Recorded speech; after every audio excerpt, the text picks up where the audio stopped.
Course au titre, lutte pour le maintien, podium en jeu, ce week-end de Ligue 1 va tout faire basculer. Lens-Toulouse, Lens doit l'emporter pour revenir à un point du PSG dans la course au titre. Toulouse peut basculer dans la moitié haute du classement. C'est une bataille entre le deuxième et le dixième qui s'annonce vraiment palpitant. Lens, c'est une équipe qui vit une fin de saison frustrante parce qu'on sentait en début d'année qu'ils avaient les armes pour aller chercher quelque chose de grand. Et là, ils se retrouvent à 4 points maintenant du PSG avec un match de plus au compteur, ce qui veut dire que le titre s'éloigne sérieusement. La lourde défaite 3-0 dans le derby à Lille a quand même fait mal et même si la trêve internationale leur a permis de souffler avec une victoire en amical contre Rouen, il va falloir retrouver le niveau très rapidement. Ce qui joue en leur faveur, c'est quand même qu'à domicile, ils sont vraiment monstrueux. Aucune équipe de Ligue 1 n'a fait mieux chez elle cette saison. Et à Bollaert, ça peut vraiment faire la différence, d'autant quand même qu'une victoire leur permettrait de consolider leur place dans le top 3 et de garder quand même la Ligue des Champions en ligne de mire. Donc ce n'est pas à négliger. Toulouse, de son côté, c'est une équipe qui traverse une saison en dents de scie. Après deux belles victoires contre Metz et Lorient avant la trêve, ils ont pris quand même 3-1 face au PSG et ensuite 4-0 à domicile contre Lille. Avec 13 points d'écart à la fois sur le top 6 et sur la zone rouge, ils sont quand même dans un entre-deux confortable, mais sans vraiment réel enjeu en championnat. 3 défaites lors de leurs 4 derniers déplacements, une seule victoire en déplacement face aux 7 premiers cette saison. Clairement, Toulouse n'est pas du tout à la hauteur et l'équipe n'est plus à l'aise loin de ses bases. Et ça, par contre, ça joue en la faveur de Lens. Donc Lens à domicile avec la fin de points face à un Toulouse sans pression mais sans grande forme non plus. Je pars donc sur la victoire de Lens. Lorient-Marseille. Lorient n'a plus rien à jouer quand Marseille veut faire une bonne opération dans la course au podium. Là, on a un beau combat entre le 9e et le 4e. On est clairement sur un match à sens unique en termes d'enjeu parce que d'un côté, on a quand même Lorient qui navigue en fin de saison sans réel objectif. Le maintien est assuré depuis longtemps et de l'autre, on a Marseille qui est dans une course au podium absolument serrée où là, vraiment, chaque point peut tout changer. Lorient, c'est une équipe qui s'est éteinte progressivement depuis quelques semaines. On se souvient quand même d'une belle période d'invincibilité qui leur avait permis d'assurer le maintien tranquillement. Ils n'ont gagné là, pour le moment, qu'un seul match sur les 7 dernières journées de championnat et 7 éliminations en Coupe de France. Au tir au but contre Nice, n'a clairement pas arrangé le moral du groupe. Des défaites en plus face à Toulouse, une à Lyon, un nul à domicile contre le PFC. Je pense que là, on est quand même face à une équipe qui a tourné la page sur cette saison et qui attend la suivante. Ce qui, dans ce contexte-là, peut être vraiment un piège pour Marseille si les Merlus décident quand même de jouer plus libérés et plus serein. Marseille, de son côté, c'est une équipe qui a les crocs en ce moment. On est quand même sur une victoire 3-1 face à Metz la semaine dernière. Ça a relancé la machine après 2 défaites consécutives, une contre Lille et une face à Monaco. Ça a fait mal à l'équipe. Et là, ils sont maintenant 4e à 1 point de Lille et avec Lyon qui est juste derrière. Donc là, clairement, chaque match est une finale. Marseille a quand même construit quelque chose de solide cette saison et terminer sur le podium pour aller chercher la Ligue des Champions directement, c'est quand même un objectif qui est totalement à leur portée.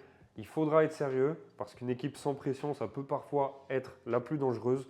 J'ai quand même envie d'assurer avec Marseille ou nul et plus d'1,5 but dans le match. Angers, Le Havre, les deux équipes veulent retrouver le chemin de la victoire, plus particulièrement Le Havre pour se rapprocher du maintien. Là, on est sur une grosse bataille entre le 13e et le 14e. C'est le match le plus stressant de la journée pour les deux équipes parce que là, on est dans la zone qui est basse du classement et même si aucune des deux équipes n'est encore en danger immédiatement, une défaite peut très vite changer la donne avec seulement quelques journées à jouer. Donc là, il faut vraiment faire attention. Angers, c'est une équipe qui inquiète en ce moment parce qu'ils sont sur 4 matchs sans victoire d'affilée avec 3 défaites, dont cette défaite à Rennes samedi dernier où ils ont mal entré dans leur match. Ça montre quand même une équipe qui manque de confiance et de régularité au pire moment en plus de la saison. Là, ils sont actuellement 13e avec 9 points d'avance sur le barragiste. Donc sur le papier, ils sont relativement tranquilles, mais avec seulement 3 matchs à jouer après celui-ci, cette avance peut très vite fondre. Je pense qu'Angers va avoir besoin de retrouver une victoire pour ne pas se retrouver dans une situation vraiment inconfortable. Le Havre, de son côté, c'est une équipe qui a su faire le dos rond ces dernières semaines en alimentant régulièrement son compteur qu'avec des nuls. Donc des matchs peu intéressants contre Lyon, Auxerre, Nice la semaine dernière. où ils ont quand même ouvert le score avant de se faire rattraper. Ça leur a permis de s'éloigner progressivement de la zone rouge avec 5 points d'avance sur le barragiste. Mais quand même, attention, ils ont encore Lille et Marseille à affronter dans les prochaines journées. Donc ce déplacement à Angers, c'est peut-être leur match le plus abordable sur le papier et ils ne peuvent pas se permettre de le louper et de repartir les mains vides. Je pars donc sur le but pour les deux équipes. Lille-Nice, choc des extrêmes entre Lille engagé dans la course au podium et Nice aux portes de la zone de relégation. Bataille à gros enjeu entre le 3e et le 15e. C'est un match qui oppose deux équipes dans des situations radicalement opposées. Parce que d'un côté, tu as Lille qui est en train de vivre une fin de saison absolument remarquable et de l'autre, on a Nice qui lutte pour sa survie dans l'élite avec une angoisse qui grandit de semaine en semaine. Lille, c'est l'équipe en forme du moment et je pense qu'on ne le dit pas assez parce qu'une série de 9 matchs sans défaite avec 4 victoires consécutives dont des succès contre Rennes, Marseille, Lens dans un derby vraiment bouillant et Toulouse 4-0 dimanche dernier, ça montre quand même une équipe qui a trouvé son rythme au meilleur moment de la saison. Là, ils sont 3e à 1 point de Marseille et la qualification directe pour la Ligue des Champions est totalement à portée. Et à domicile, face à une équipe de Nice en grande difficulté, je vois vraiment mal comment ils pourraient ne pas confirmer. Nice, de son côté, c'est une situation qui est vraiment préoccupante et catastrophique parce qu'ils n'ont plus gagné depuis un mois, avec des défaites lourdes contre le PSG 4-0, Strasbourg et le nul très récemment face au Havre la semaine dernière. Ça montre une équipe qui souffre et qui n'arrive plus à trouver les ressources pour gagner. Avec seulement 4 points d'avance sur le barragiste et un enchaînement de 3 matchs qui va être très difficile, on a Lille, Marseille et Lens. Les prochaines semaines vont être absolument décisives pour leur maintien. Et venir à Lille dans cet état de forme, c'est sans doute le pire scénario qui peut être possible pour eux. À la limite, la seule chose qui pourrait jouer en faveur de Nice, c'est qu'ils ont la Coupe de France en tête avec un déplacement à Strasbourg mercredi pour une place en finale. Mais est-ce que cela va suffire pour trouver un sursaut d'orgueil? Moi, personnellement, je ne pense pas. Et je vais donc partir sur la victoire de Lille. Monaco-Auxerre. Monaco veut réduire son retard sur le trio de tête. Auxerre faire une bonne opération pour le maintien. Bataille rude entre le 7e et le 16e. Une opportunité en or pour Monaco de se relancer immédiatement après la gifle reçue sur la pelouse du PFC la semaine dernière. Tombé 4-1 après une série de 7 victoires consécutives en championnat. C'est un coup d'arrêt qui est vraiment brutal. Et la réaction doit être immédiate si Monaco veut rester dans la course à la Ligue des Champions. Monaco, c'est quand même une équipe qui nous avait impressionnés ces dernières semaines. Ils étaient sur une série de 7 victoires d'affilée avec des succès contre Lens, Paris, Lyon ou même Marseille. Donc des victoires contre des cadors et pas contre des équipes du bas de tableau. Cette défaite par contre le PFC ne doit pas faire oublier la qualité de ce groupe. Là en ce moment ils sont 7e avec 3 points de retard. Donc tout est encore jouable et je pense qu'à domicile face à Auxerre, ils ont clairement les moyens de retrouver la victoire avant leur dernier match difficile contre Lille et Strasbourg. Auxerre de son côté, c'est une équipe qui fait ce qu'elle a à faire avec sérieux et pragmatisme. Ils sont là en ce moment sur une seule défaite sur les 6 derniers matchs, des nuls gagnés contre Le Havre et Nantes qui sont des concurrents directs dans la lutte pour le maintien et une 16e place avec 5 points d'avance sur le premier relégable. Ils construisent un maintien match après match et venir à Monaco sans complexe pour gratter un point, c'est exactement dans leur logique de jeu cette saison. Monaco doit se racheter et Auxerre va défendre. Moi, j'ai envie de partir sur la victoire de Monaco ou nul et plus d'1,5 but dans le match. Metz-Paris FC, une 20e défaite acterait quasiment la relégation de Metz en Ligue 2 quand le Paris FC semble désormais hors de danger. Grosse bataille là entre le dernier et le 12e. On est clairement sur un match qui oppose une équipe déjà condamnée à une équipe qui vient de vivre l'une des meilleures semaines de sa saison. Et l'écart entre les deux en ce moment est tout simplement abyssal. Metz, c'est une réalité qui est quand même difficile à regarder en face parce qu'avec 20 défaites en 29 journées et 9 points de retard sur le barragiste, avec seulement 5 matchs à jouer, la relégation en Ligue 2 est quasiment officielle. Il manque plus que le coup de sifflet final pour l'acter. Les nuls récents contre, alors il y a Rennes, il y a Nantes, donnent l'illusion d'un sursaut, mais ensuite est venue la défaite 3-1 à Marseille la semaine dernière. Ça rappelle quand même que cette équipe est la dernière défense du championnat et qu'elle n'a plus du tout les ressources et qu'elle n'a jamais eu d'ailleurs les ressources pour rivaliser. Ce dimanche à domicile, Ils vont se battre pour leur honneur, mais honnêtement, moi, j'y crois très moyen. Le PFC, de son côté, c'est une belle histoire en ce moment, même depuis le début de la saison. 7 matchs sans défaite, dont 3 victoires à domicile contre Nice.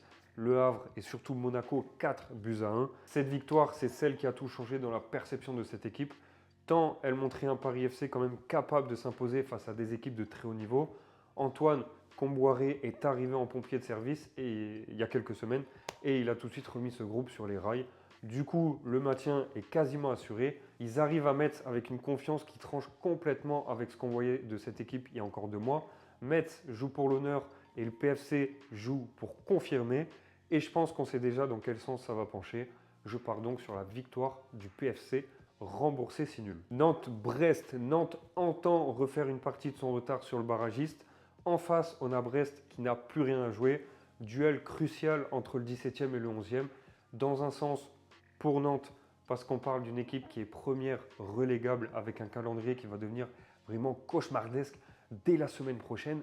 Ils vont taper le PSG, Rennes, Marseille et Lens dans un enchaînement. Donc cette réception de Brest, c'est clairement la dernière fenêtre pour faire une bonne opération avant que ça devienne ingérable. Nantes, c'est une équipe qui inquiète vraiment profondément cette saison. Une seule victoire en Ligue 1 sur l'ensemble de l'exercice. C'est clairement le pire bilan à domicile du championnat avec 2 victoires, 2 nuls et 10 défaites entre leurs 4 murs. C'est un bilan qui est, disons-le, catastrophique pour une équipe qui reçoit et qui a besoin de points. Les nuls contre Metz et Auxerre ont au moins permis de ne pas couler davantage et la situation reste tout de même désespérante. Avec seulement 4 points d'avance sur Metz et 5 de retard sur le barragiste Auxerre, c'est catastrophique pour moi, ils vont être relégués. Brest, de son côté, c'est une équipe qui sort d'une série de 3 défaites consécutives contre Monaco, Auxerre et Rennes dans un derby breton frustrant, ce qui ne les a pas mis dans les meilleures dispositions avant ce déplacement. Cela dit, le maintien est assuré et l'Europe n'est plus accessible, donc ils arrivent quand même sans pression réelle, ce qui peut paradoxalement les libérer complètement. À voir dans le match, mais je pense que les buts vont être là. Nantes a absolument besoin de gagner ce match. Brest n'a rien à perdre. Je pars donc sur le but pour les 2 équipes. Strasbourg-Rennes. Strasbourg veut se relancer dans la course à l'Europe. Rennes se rapprocher du podium. Duel important entre le 8e et le 6e. C'est un match qui tombe dans une semaine absolument chargée pour les Alsaciens parce qu'en plus du championnat, ils ont un quart de finale retour de Ligue Conférence à jouer avec 2 buts à remonter contre Mayence après la défaite 2-0 à l'aller. Et Nice en demi-finale de Coupe de France mercredi prochain. Donc cette réception de Rennes, c'est presque une parenthèse entre 2 échéances majeures qui vont demander beaucoup d'énergie à ce groupe. En championnat, ils sont invaincus depuis 7 matchs, mais ont quand même 4 nuls dans cette série. Et ça les a repoussés à 7 points du top 6, ce qui ferme quasiment la porte à une qualification européenne par la voie du championnat. Rennes, de son côté, c'est une équipe qui retrouve de la consistance au bon moment. Après une période en dents de scie avec une défaite contre Lille et un nul décevant contre Metz, ils ont su se relancer avec une victoire dans le derby breton à Brest et un succès propre contre Angers. Du coup, ils sont de retour dans le top 6 avec seulement 3 points de retard sur le podium et la Ligue des Champions encore dans le viseur. Franck Hayes a remis son groupe sur les rails et ils arrivent à Strasbourg avec une vraie ambition. Alors Strasbourg avec la tête sur 3 compétitions en même temps, Rennes qui veut confirmer son retour dans la course au podium, ce match peut clairement basculer dans les 2 sens et j'ai envie de partir sur Rennes ou nul et plus d'1,5 but dans le match. PSG-Lyon, le PSG peut conforter son avance en tête du classement quand Lyon doit réussir un gros coup au Parc des Princes pour se rapprocher du podium. Très beau match là entre le premier et le 5e. Le PSG, on le sait, c'est une machine en ce moment, leader de Ligue 1 avec 4 points d'avance sur Lens et un match en moins. Donc le titre se rapproche très sérieusement. En parallèle, ils viennent d'éliminer Liverpool en quart de finale de Ligue des Champions avec un 4-0 cumulé, dont 2-0 et 2-0 arrachés à Anfield cette semaine. Ça montre que c'est une équipe capable de gagner dans les stades les plus hostiles d'Europe. Le Bayern Munich en demi-finale les attend, mais avant ça, il y a ce championnat géré. Et avec la meilleure attaque et la meilleure défense de Ligue 1, ils ont clairement les armes pour continuer à dérouler. Lyon, de son côté, c'est une équipe qui sort enfin la tête de l'eau après 2 mois sans victoire en championnat. 3 nuls et 3 défaites qui ont failli tout faire basculer avant de se relancer contre Lorient 2-0 dimanche dernier. Ils sont 5e avec 2 points de retard sur le trio de tête et 1 point derrière le top 4.